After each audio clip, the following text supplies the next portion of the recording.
Hello, my name is Alex Isles, and in today's episode we're going to be looking at some of the symbols, cult practices and spirits that the Romans venerated.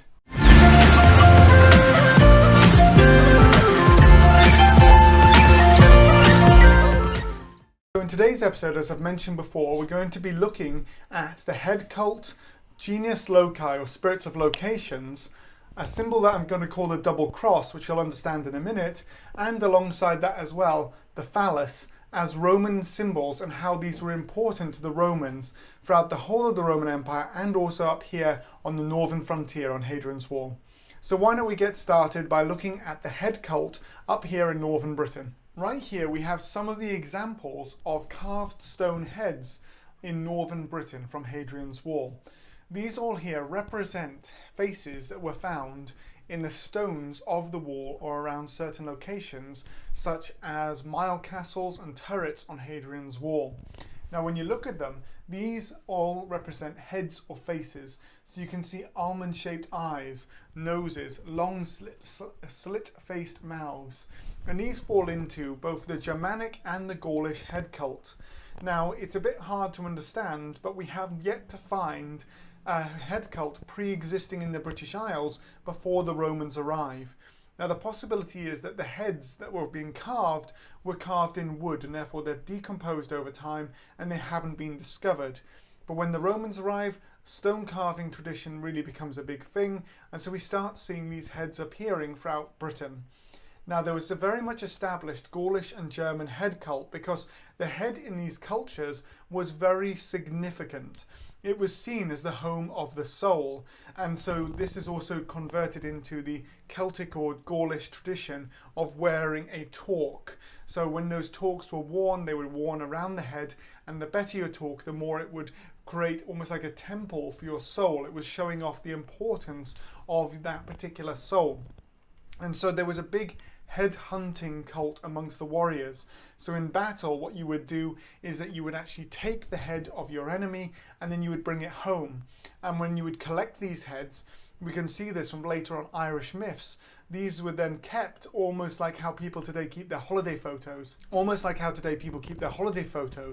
So if you can imagine, instead of going over to your friend's house and they show you their wonderful holiday in Egypt of them standing in front of the pyramids or something like that, instead they're just like, oh, I've got something to show you. And they pull out a severed human head. And they're just like, do you know who this was? This was Bigger Magnos. Or, this was Magnus. Or something like that. And they just pull out the head. There's even a suggestion that they would varnish them so that they would last longer.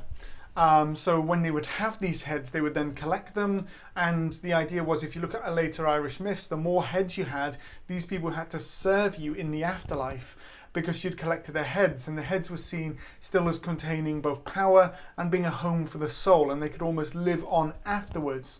So there's a possibility that these Germanic and Gaulish troops, when they were coming to Britain, were bringing their head cult with them.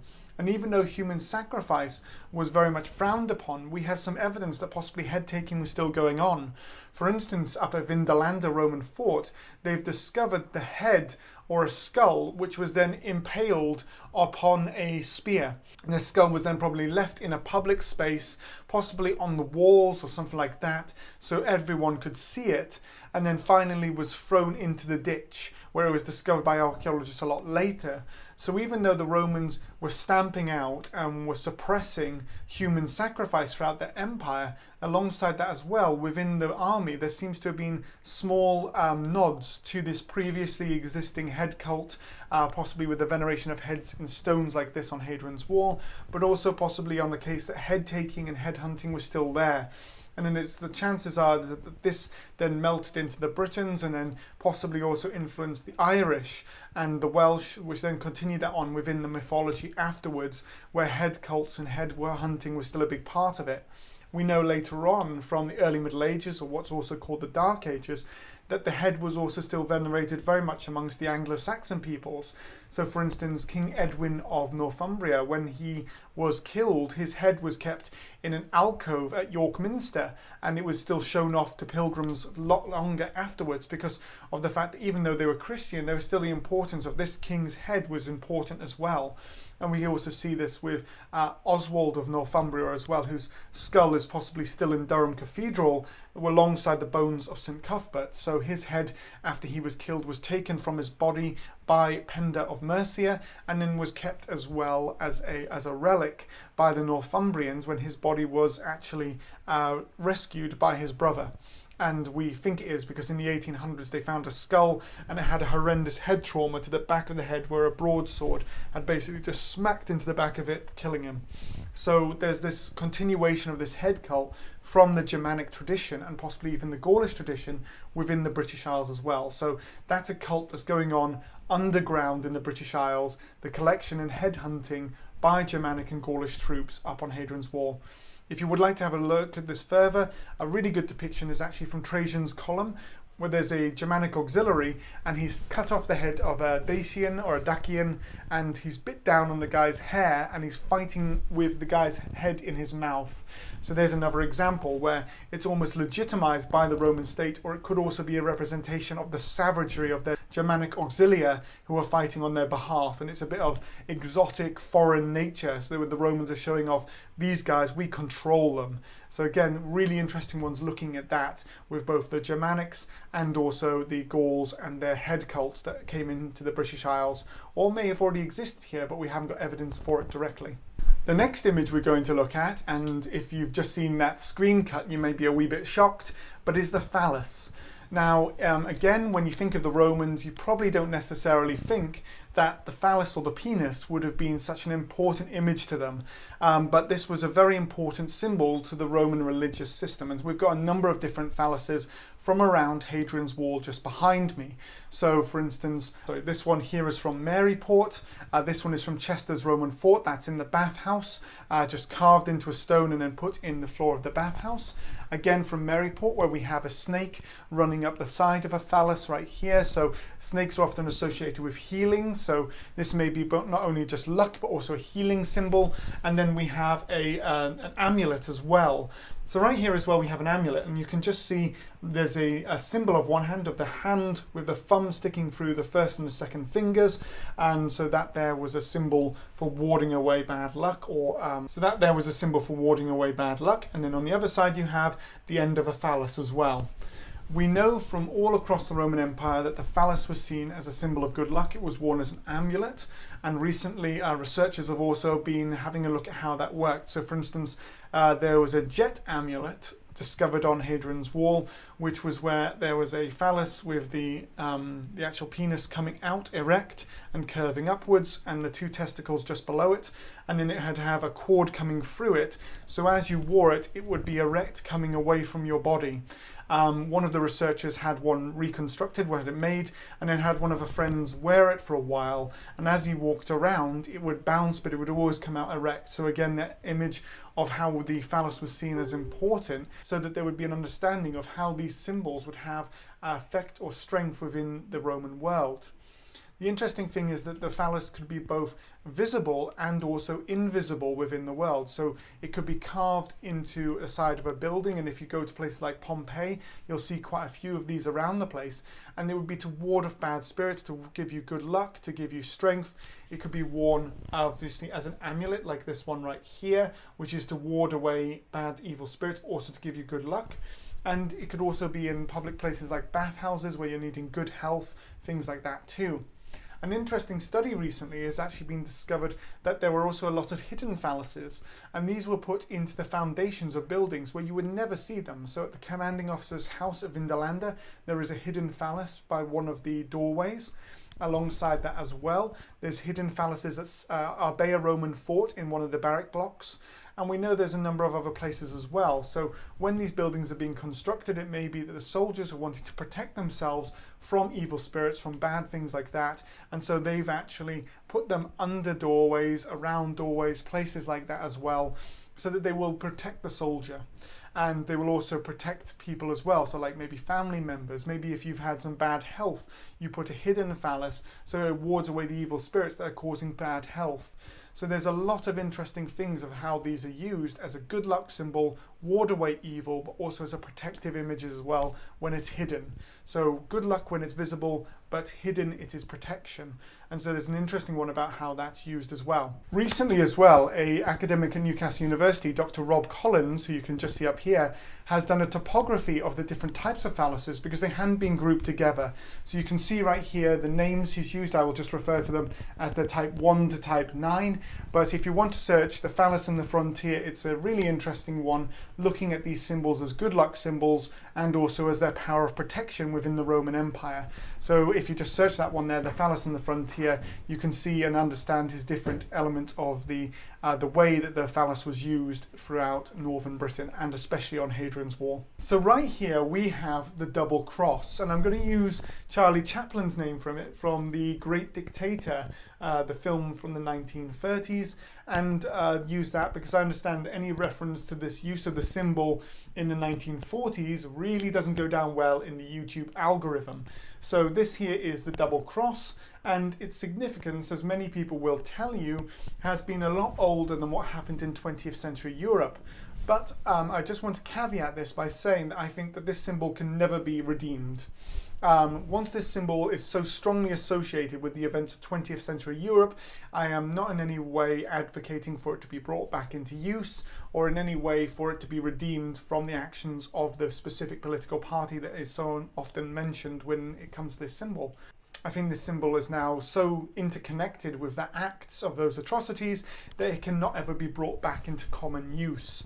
And so it's never in any way am I suggesting that it should be used again, or in any way that this symbol should ever be seen separate from those events in the 20th century. I think it's a very important thing to state that. This symbol obviously is very, very old. The double cross has been in use. It's been in use for thousands upon years. We have evidence from it from Far East Asia. We have evidence of it from, India, the Middle East, Europe, Africa, all of these different places. There's a number of different theories as to what it signified.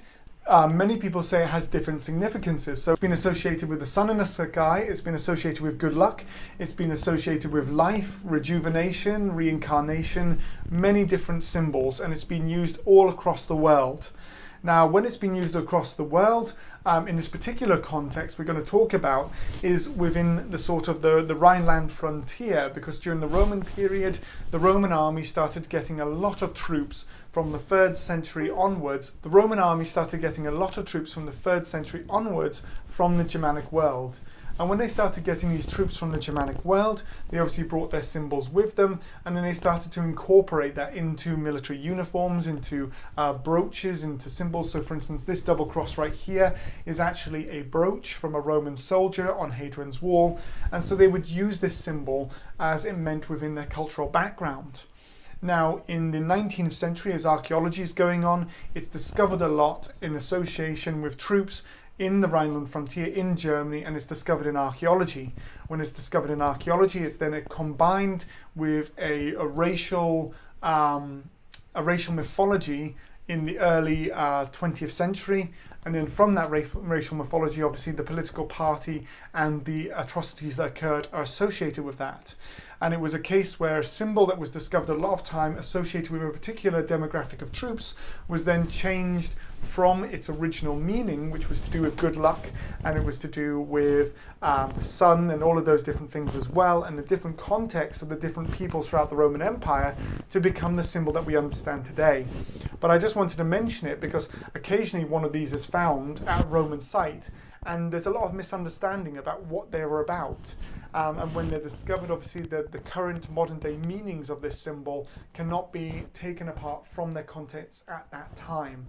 And so it's a really important one to understand that this was used back then, and when you see, let's say for instance, Roman reenactors or other people like that using it, in my personal opinion, I think it's not one that I would personally have on a tunic or something like that, or wear this brooch, because I think that there's too much connection with the events of the 20th century and modern day usage of this symbol, and you can't really, when you're interacting with the public or talking to people, separate that. If you saw me wearing a brooch or a badge with this on it, you would be going click away, click away, click away, unsubscribe.